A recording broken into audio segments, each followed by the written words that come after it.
Hey Brian, I too am an abolitionist. I actually believe absolutely there under no conditions is it spiritual, legal, appropriate. It's 14th Amendment, it covers it all the way to conception.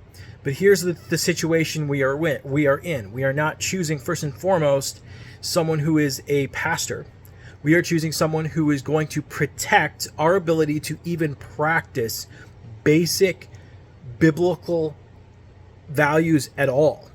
So that's what we're voting on. We're not voting right now on someone who's going to take us towards a full vision of what should be a Dominion Christian nationalist vision for the way in which our country should run. And so that's what we're being asked to do.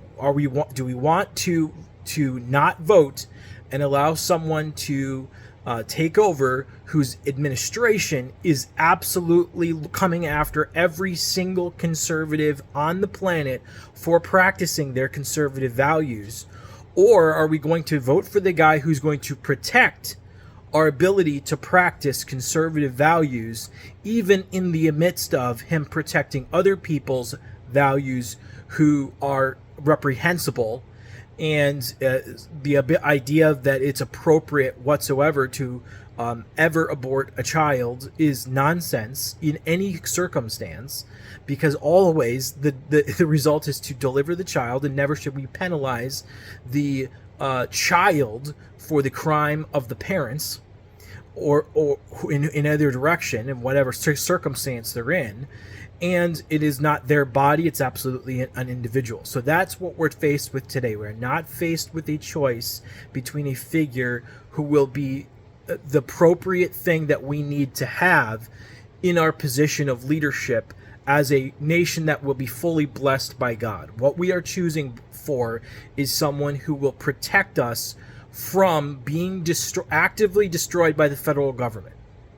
And then, as we start to move forward in the direction of, first and foremost, we still have our ability to have our freedoms, now we can start to walk back the radical leftist agenda that has now been sucked into the Conservative Party. And this is something that I actively, in Kenosha, will be taking to my GOP as much as I am able to try to get them at the table in the days to come after the election, so where we can actually iron out, here is what we're saying about life, and here is what we're saying about sexuality, and what is not appropriate in the public sphere, absolutely. And that in the local one that we're going to have here in Kenosha, we will not support any of the movements going forward. That's what I'm going to try to push for. But until we have the ability to even exist as conservatives, to even exist, to be able to fight for the unborn, we've got to vote for Donald Trump. And that's where we're at today.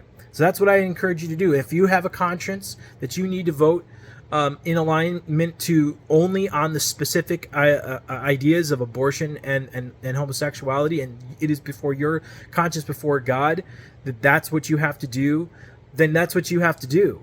You cannot deny your conscience.